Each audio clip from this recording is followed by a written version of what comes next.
geography game in my father's world, I made these map packets. And so this was something that they could easily do within 10 to 15 minutes a day.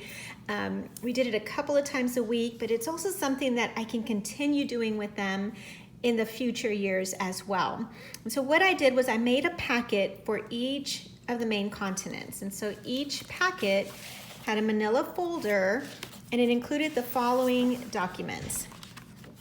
The first document included all of the countries listed out so that they could spell the names correctly and also cross off the ones they had already labeled.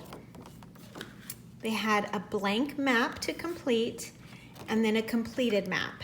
So this was probably what took me the longest to put together. I did make a copy of the blank version and write in each of the countries' names so that they would match up. If you're able to find that elsewhere, then by all means do that. But I taped this one down onto the folder and then just included this along with this. And so for the first round or two, they would just copy down the countries from the map. But as they gained more practice and started learning the geography of these continents, then they could close the folder, take these two pieces, and go ahead and label the ones that they remembered, and then be able to go back and check themselves afterwards. Now on this document, you'll see I put, can you learn 12 countries? That was a goal that we established at that time. I'm gonna go ahead and include these lists as a free printable on my site, but I will leave this part blank so that you can decide what your goal is for each of the continents.